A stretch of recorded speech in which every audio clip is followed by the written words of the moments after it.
August 1943. Tomsk, Siberia. The air here is freezing and the sky is a heavy shade of gray. The wind howls through the wooden buildings, cutting through coats and biting into the skin. It is a place where hope usually goes to die. But today, on a frozen street, a woman is walking. Her name is Mariya Oktyabrskaya. She is 38 years old, but the war has stolen the youth from her face.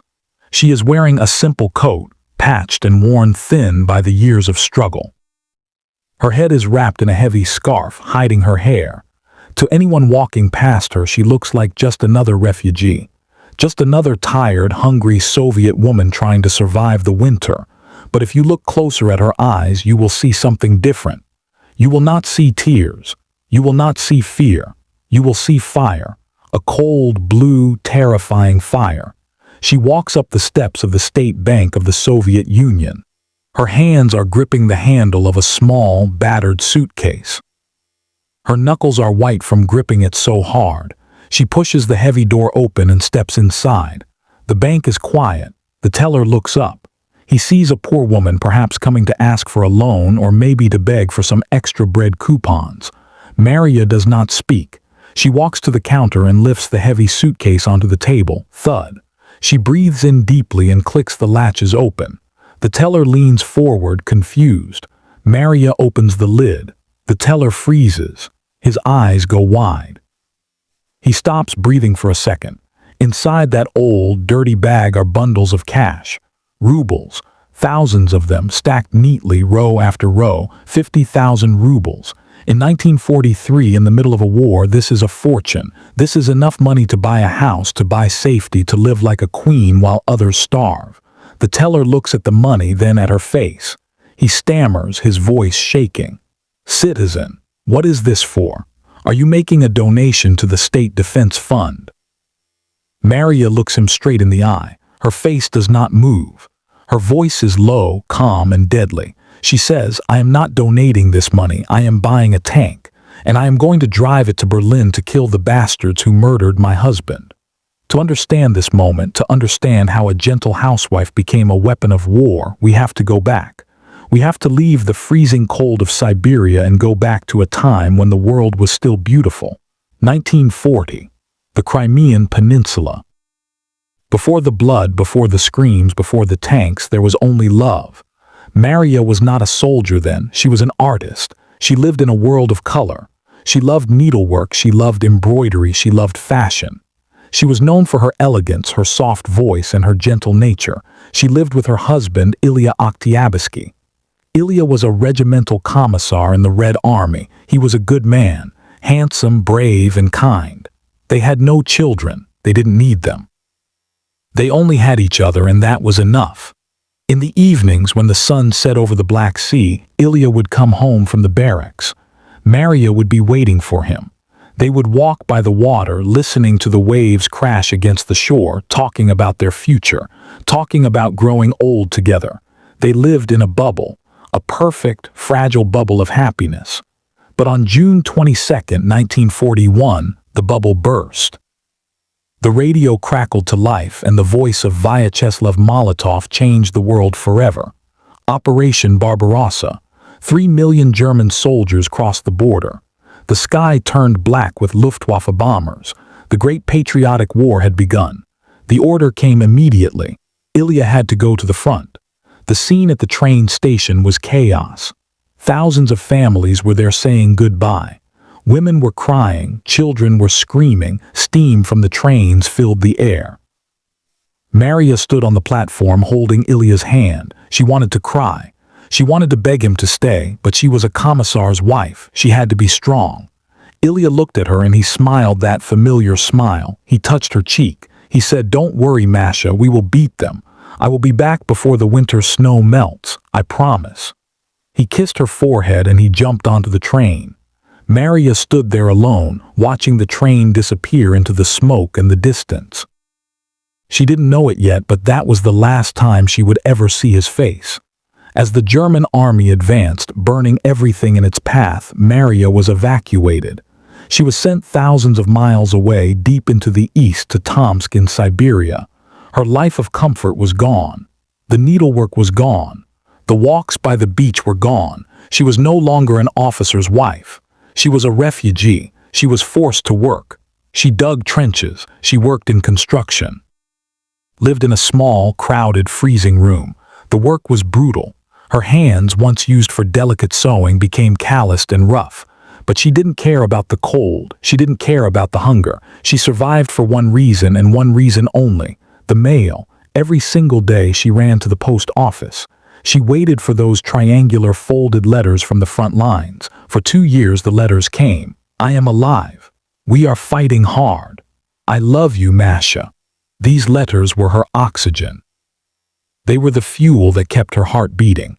But in late August 1943 the letters stopped. 1 week passed. No letter. 2 weeks passed. Silence. A month. Nothing but silence. And then one morning there was a knock on her door. It was the postman, but he was not holding a triangular letter from Ilya. He was holding an official telegram, a yellow, stiff piece of paper. In Russia they call this the pohoronka, the death notice. Mariya felt her blood run cold. She took the paper. Her hands were trembling so much she could barely hold it. She opened it slowly. The words were typed in cold, black ink. Regimental Commissar Mariya Oktyabrskaya died a hero's death fighting for the motherland near Kiev. Mariya read it. Then she read it again. And then she saw the date. August 1941. He died 2 years ago. For 2 whole years, while she was writing to him, while she was praying for him, he was already dead. He had been buried in a shallow grave somewhere in Ukraine for 2 years. The shock was so great that she forgot to breathe. The room spun around her. Most women would have collapsed. Most women would have screamed until their voice gave out. But Mariya did something else. She sat down on her small bed. She stared at the wall, and something inside her snapped.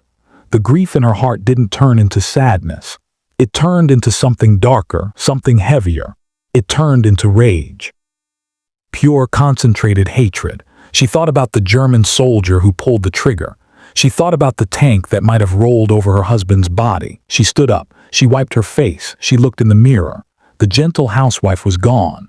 The woman who loved embroidery was gone. In the mirror, she saw a soldier. She whispered to herself, "You killed my husband. You took my happiness. You took my life. Now I will come for you."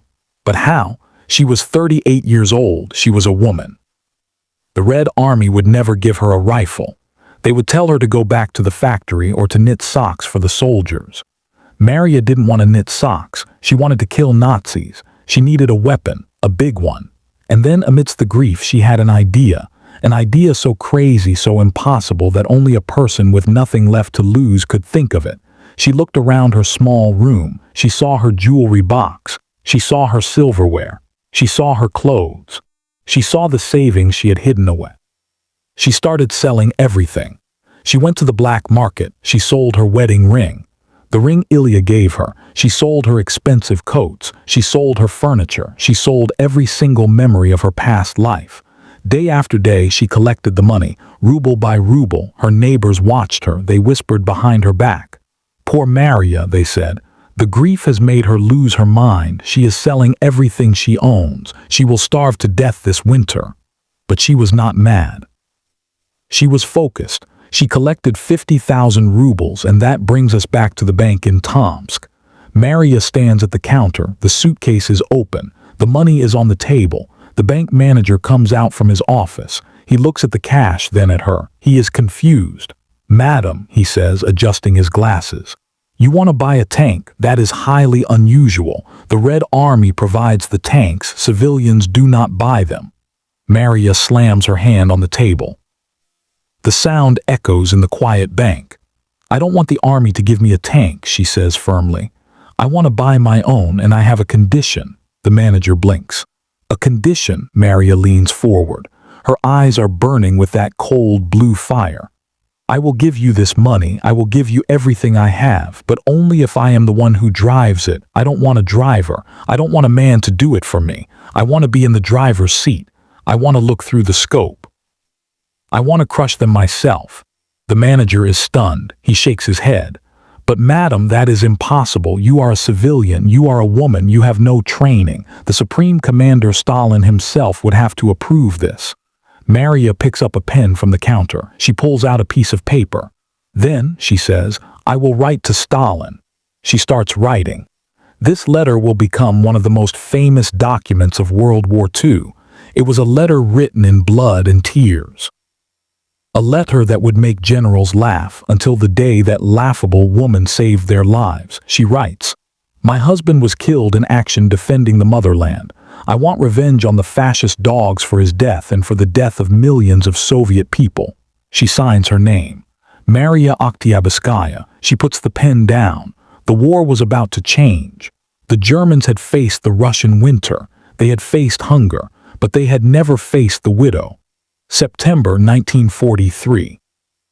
The Kremlin, Moscow. Inside the grand offices of the State Defense Committee, the war is fought with paper. A stack of reports sits on a heavy oak desk. Most of these documents are routine. Supply lines, casualty lists, logistics, but one letter stands out. It is handwritten. The penmanship is elegant, but the words are furious. A high-ranking officer picks it up. He reads it once. He frowns. He reads it again. He cannot believe his eyes. It is the letter from Mariya Oktyabrskaya. She didn't just ask for permission. She demanded it. She wrote directly to the most powerful man in the Soviet Union. Listen to what she wrote. Hello, Joseph Vissarionovich Stalin. My husband was killed in action defending the motherland. I want revenge on the fascist dogs for his death and for the death of Soviet people. For this purpose, I have deposited all my personal savings, 50,000 rubles, to the National Bank. I request that a tank be built with this money. I request that the tank be named Fighting Girlfriend, and I request that I be allowed to drive it to the front myself.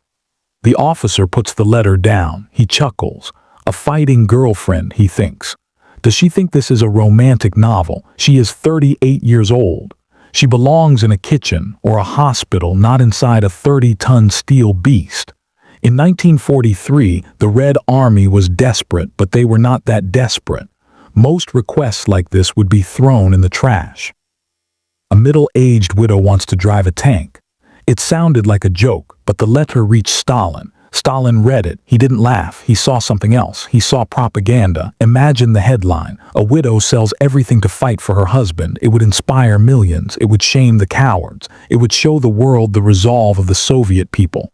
Stalin picked up his famous red pencil. He wrote one word on the letter. Approved. October 1943. The Omsk Tank School, Siberia. This is where boys are turned into tankers. The air smells of diesel, grease, and sweat. The ground is shaking from the roar of engines. A truck pulls up to the barracks. The new recruits jump out. They are young men, 19, 20. They are strong, fit, and full of testosterone. They are ready to be heroes, and then Mariya steps out. The noise in the yard dies down. The drill sergeants stare at her. The cadets whisper to each other. Who is she? Is she the new cook? Is she here to do our laundry? Is she looking for her son? They giggle. They point fingers. One boy shouts, Hey, Grandma, careful, don't break a nail. Mariya hears them. She says nothing. She tightens her belt. She puts on the greasy mechanic's overall. She is not here to cook. She is here to master the machine. And the machine is a monster. Let's talk about the T-34. Today we play video games where tanks are easy to drive. You press a button to go forward. You use a mouse to aim. It feels light. But in 1943, driving a T-34 was physical torture. This is not a car. There is no power steering. There is no air conditioning. There is no comfort. Inside it is cramped. It is hot. It is deafeningly loud. The engine is a V234 diesel, 500 horsepower. It vibrates so hard it rattles your teeth. To turn this tank, you don't just turn a wheel. You have to pull massive steel levers that control the friction clutches. You need 25 kilograms of force just to pull one lever. Imagine lifting a heavy dumbbell every time you want to turn left or right. Now imagine doing that for 10 hours straight while people are shooting at you. And then there is the gearbox. The T-34 had a notorious 4-speed gearbox. It was so rough, so crude, that drivers often kept a sledgehammer next to their seat. Why? Because sometimes the gears would get stuck. and you had to hit the gear stick with a hammer to force it into place. This is a job for strong, muscular men. So when the instructors put Mariya in the driver's seat, they expected her to fail. They expected her to cry. They expected her to quit after 5 minutes and go back to the sewing circle. Mariya climbs in. The seat is hard steel. The smell of oil is overpowering. She grabs the levers.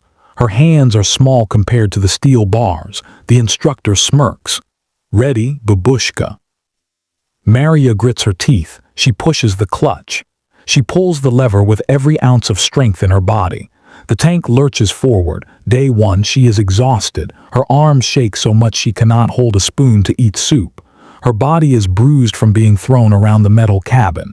Day 2, her hands are blistered. Her fingernails are broken and black with grease. Day 3, the pain is unbearable. Every muscle screams, but she comes back again, and again, and again. She realizes that brute strength is not enough. She needs technique. She learns to listen to the engine. She learns to use her body weight to shift the gears. She learns to anticipate the terrain. And she doesn't stop at driving. A tank commander needs to know how to fix the beast. She crawls under the tank in the freezing mud.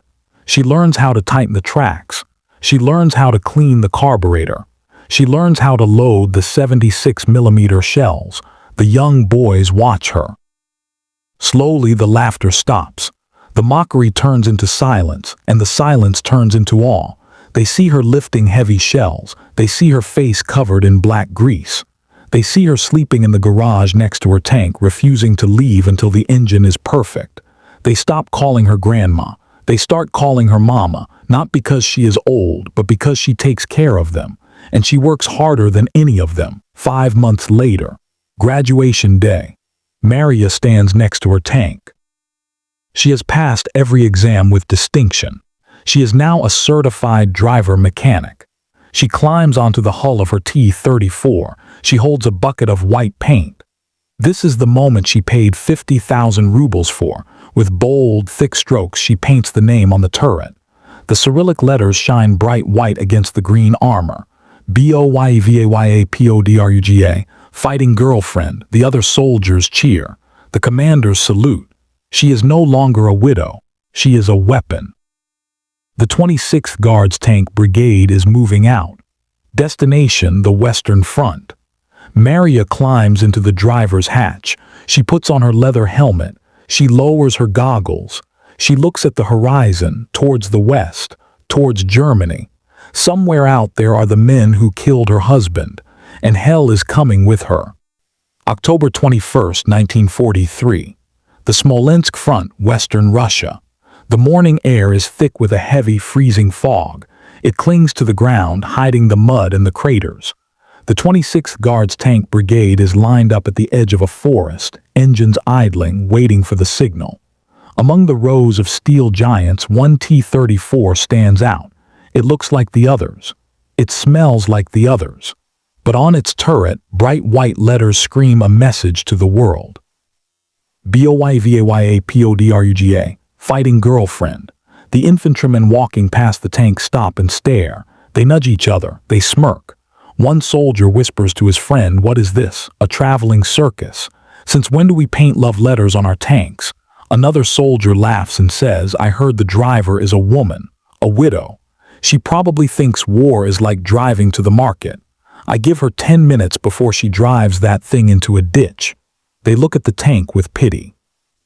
In the Red Army, superstition is strong. A woman in a tank is considered bad luck. A tank with a romantic name is considered a target. They expect this tank to be the first one burning on the battlefield. Inside the steel beast, Mariya Oktyabrskaya hears nothing of this. She is sitting in the driver's seat known as the hole. It is cramped. Her knees are pressed against the cold steel levers. The dashboard is a mess of dials. Oil pressure, water temperature, tachometer. The vibration of the V2 diesel engine travels through her spine. Behind her sits the radio operator. Above her in the turret sits the commander, Junior Lieutenant Chabatko. Chabatko looks down at her. He is nervous. He knows his driver is a rookie. He knows the whole army is watching them. He knows that if she panics, they are all dead. "Mariya," he says over the intercom. His voice crackles in her headset. "Are you ready?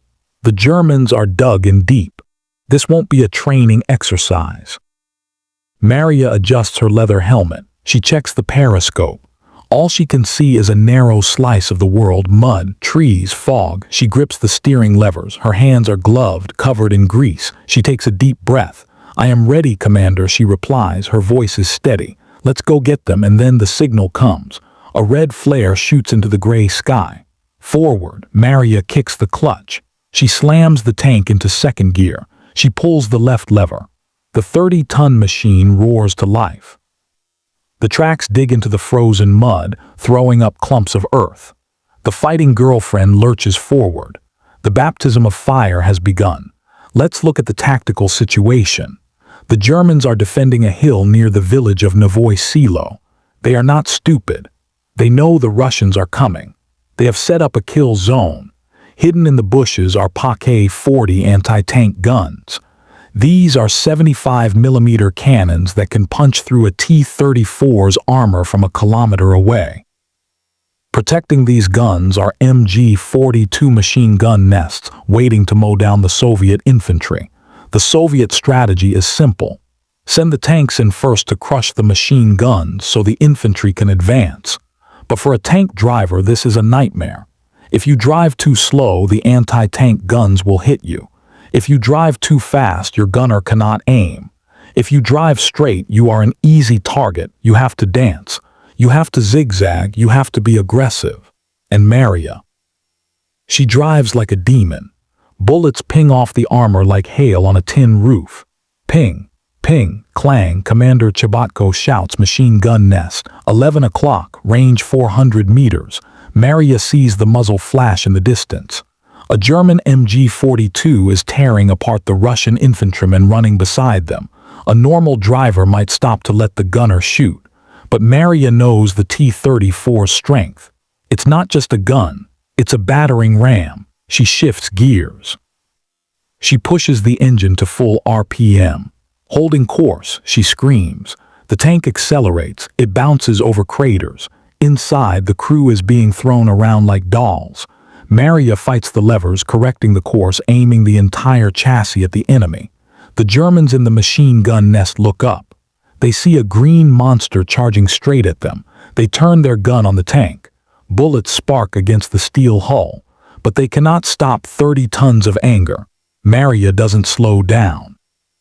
With a sickening crunch, she drives the tank right over the trench. The fighting girlfriend crushes the machine gun nest into the mud. The German gun falls silent. The Russian infantry cheers. But the fight is not over. The real danger is still waiting. Anti-tank gun, 2 o'clock. Chabatko screams. They have a beat on us. This is the moment of truth. A Pak-40 is hidden in the tree line. Its long barrel is turning towards Mariya's tank. If they fire first, the shell will penetrate the turret and kill the commander. Mariya needs to give her gunner a shot, but she is moving at 30 kilometers per hour over uneven ground. She does something brilliant. She spots a small dip in the ground, a crater. She slams the left brake lever, spinning the tank slightly. The tank slides into the dip and stops for a split second. A perfect, stable platform. Fire.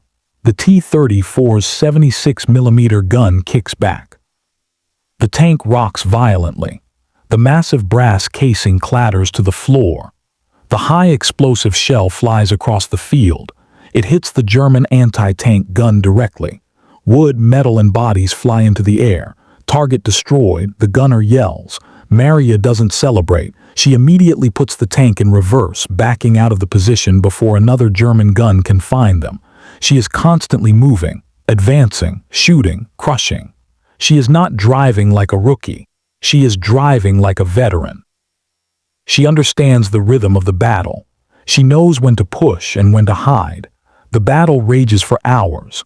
By the time the sun starts to set, the village is taken. The German line is broken. The smoke is clearing. The fighting girlfriend rolls back to the assembly point. The tank is covered in soot. The white paint of the name is now gray and dirty.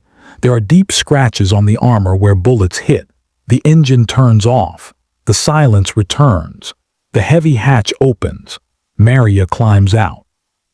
She pulls off her helmet. Her face is black with engine exhaust and gunpowder. Her hair is messy. She looks exhausted. Her hands are shaking from the adrenaline. She wipes her forehead with a greasy sleeve. The other soldiers, the men who laughed at her in the morning, are gathered around. They look at the tank tracks. They see the mud mixed with the debris of the German defenses. They saw how she led the charge.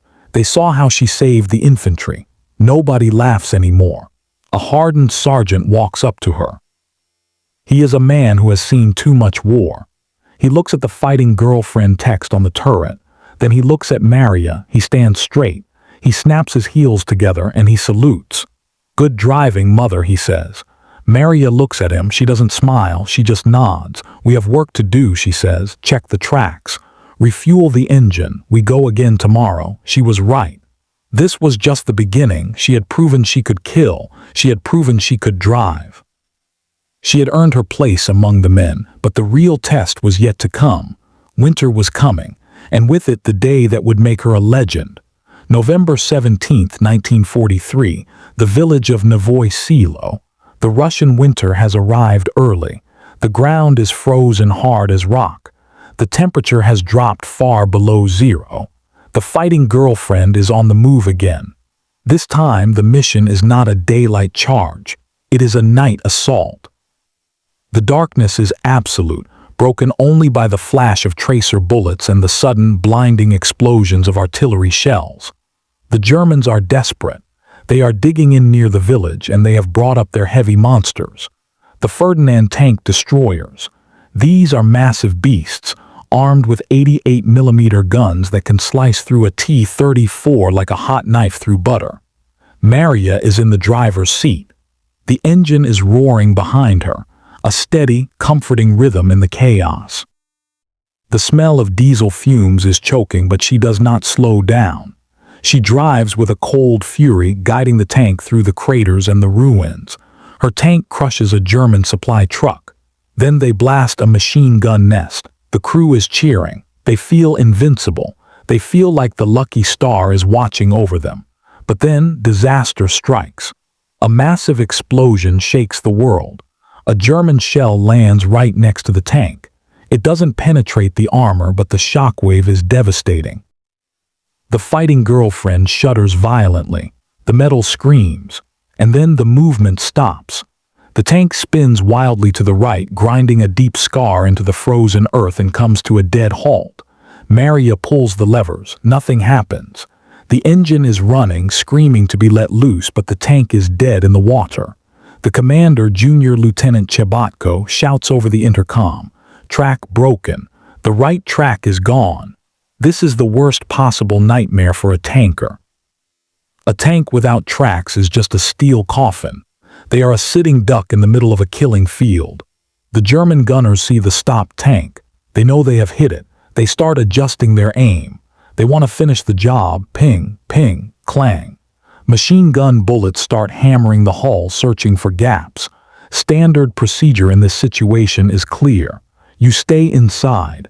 You wait for the cover of darkness or for the infantry to push the enemy back, or you bail out and run for your life. But Mariya Oktyabrskaya does not follow standard procedure. She knows that if they stay there, the next shell will not miss. It will hit the fuel tank. They will all burn. She grabs a heavy sledgehammer. She grabs a crowbar. She looks at the commander. She says, "Cover me." Chebatko screams at her. Mariya, "No, stay inside. It is suicide." She doesn't listen. She unlatches the heavy steel hatch in front of her driver's seat. She pushes it open. The cold air rushes in, biting her face. She climbs out of the hatch. She steps into hell. The air is filled with lead. Bullets are flying everywhere. They kick up dirt around her boots. They spark off the turret next to her head. She crawls to the right side of the tank, dragging the heavy tools with her. She sees the damage. The heavy steel track link is shattered. The pin that holds the tracks together has been sheared off. To fix this, she has to manually remove the broken pieces, pull the heavy steel track back together, and insert a spare pin. This is a job that usually takes 2 strong men and 20 minutes in the safety of a garage. She has to do it alone, in the mud. While the German army is trying to kill her, she lies down in the frozen mud. Her hands are already numb. She lifts the sledgehammer, she strikes the broken pin. Clang. The sound rings out in the night, a beacon for the enemy snipers. A mortar shell lands 50 meters away. The ground shakes. The shockwave nearly knocks the hammer from her grip. Dirt rains down on her back. But she keeps hammering. She is not just a soldier anymore. She is a force of nature. She thinks of her husband, Ilya. She thinks of the promise she made. Inside the tank, the crew is doing everything they can. The turret is spinning. The machine gun is blazing, suppressing the German infantry to buy her time. Outside, Mariya is wrestling with cold steel. She is screaming with effort, pulling the heavy track links together. Her muscles are burning. Her breath comes in short, white puffs of steam. 1 minute passes. 2 minutes. It feels like a lifetime. Bullets are hitting the fender inches from her face. She doesn't flinch. Finally, the holes line up. She grabs the spare pin. She shoves it in. She swings the hammer one last time. Clang. It slides into place. She tightens the tensioner. The track is connected. She throws the hammer back onto the hull. She scrambles back up the armor plating, slipping on the ice and the grease. Bullets chase her as she dives back into the driver's hatch. She slams the heavy steel door shut and locks it. She is panting. Her hands are bleeding. Her face is white as a sheet. She looks at the commander. She doesn't say a word. She grabs the levers. She engages the clutch. The tank lurches. The tracks bite into the earth. The fighting girlfriend moves. Over the radio, the commander's voice is shaking. "Good work, Mother. Get us out of here." But the battle was not over. For 2 days, the fighting girlfriend remained in that sector. They were cut off from the main force. They were surrounded, but Mariya refused to abandon the tank. She refused to retreat. They turned their tank into a mobile fortress. By day, they fired at the German positions.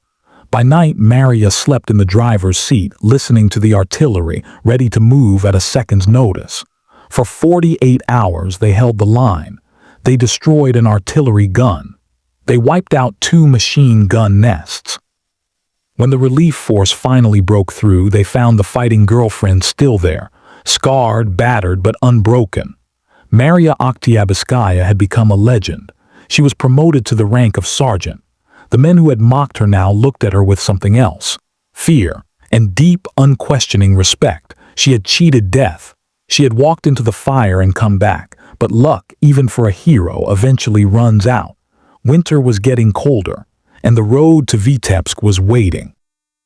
It is there, in the deep snow of January, that Mariya would fight her final battle. January 17, 1943. The Vitebsk region, Belarus. The war has moved west, but the enemy is not just the Germans anymore. It is the winter. The temperature has dropped to 30 degrees below zero. The snow is deep, hiding the roads, hiding the mines, hiding the dead.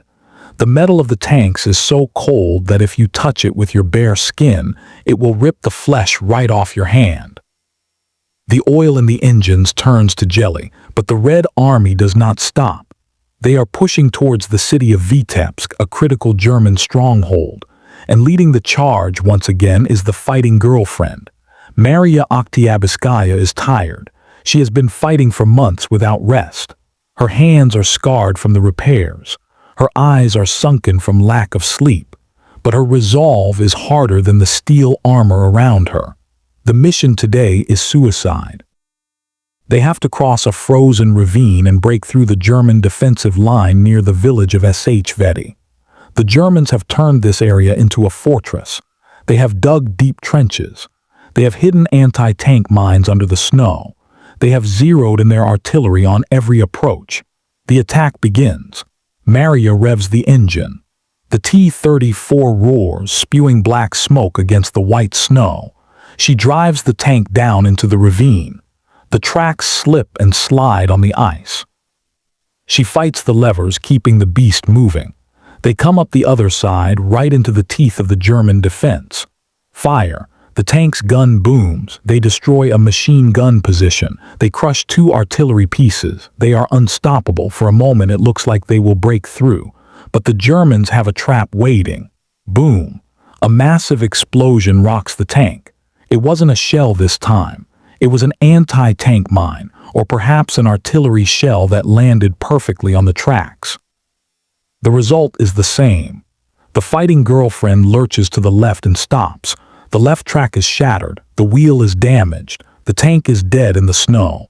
Inside, the crew is shaken but alive. Mariya checks the instruments. The engine is still running, the transmission is fine, but they cannot move. And a stationary tank in the middle of a German kill zone is a dead tank.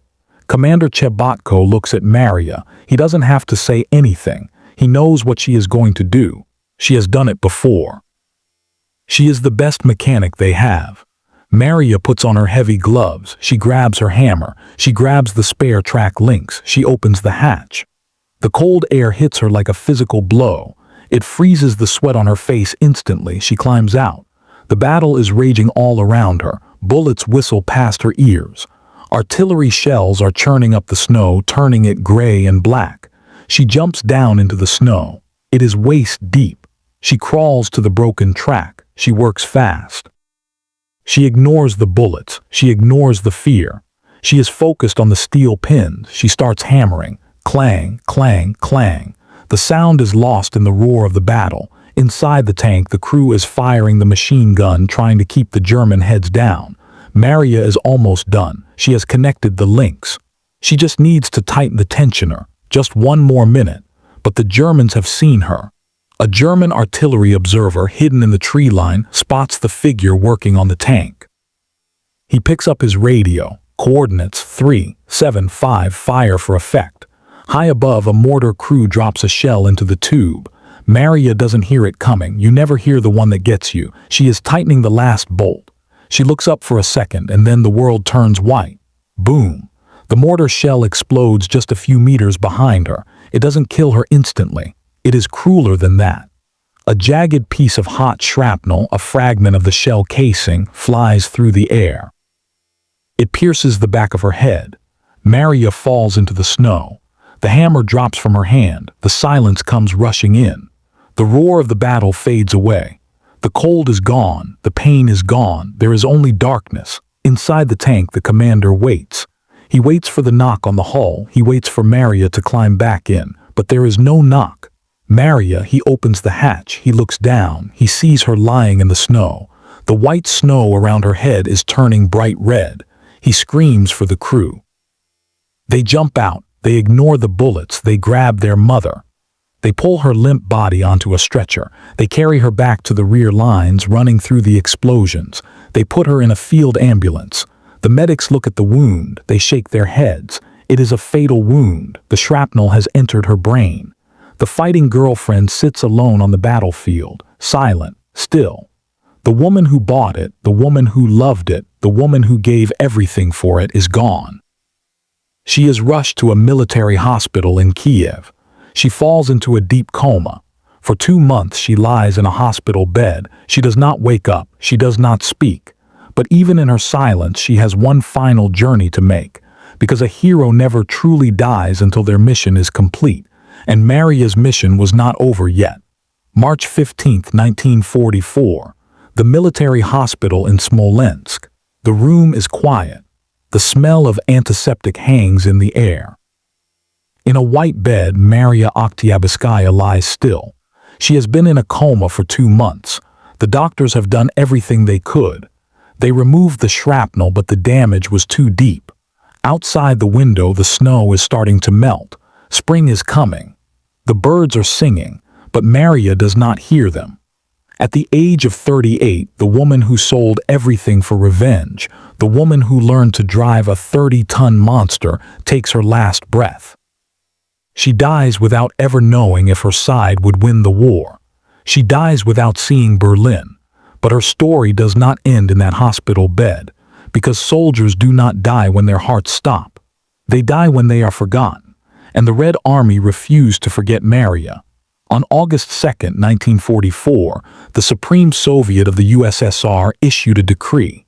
Mariya Oktyabrskaya was posthumously awarded the title of Hero of the Soviet Union. It was the highest honor in the country. The Gold Star Medal was sent to her family, but the greatest tribute did not come from the government. It came from her boys, the crew of the 26th Guards Tank Brigade. The original Fighting Girlfriend tank was eventually destroyed in battle, but the name survived. The soldiers painted the words BOYEVAYAPODRUGA on a new T-34, and when that tank was hit, they painted it on the next one, and the next one.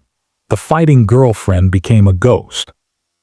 A spirit that could not be killed. It pushed forward. It fought through the swamps of Belarus. It liberated the city of Minsk. It crossed the border into Poland.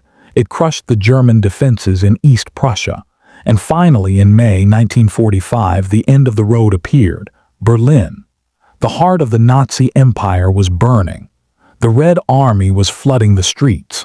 And rolling through the smoke amidst the ruins of the Third Reich was a T-34 tank. On its turret, shining through the dust and the grime, were the white letters, Fighting Girlfriend. Mariya was not in the driver's seat. Her hands were not on the levers, but she was there. She had kept her promise. She had driven her tank in spirit all the way to the enemy's doorstep. She had helped kill the beast that murdered her husband. Today, if you visit the majestic memorial in the city of Tomsk, you will see a statue. It is a statue of a woman. She is standing tall. She looks like a housewife, but she has the eyes of a soldier.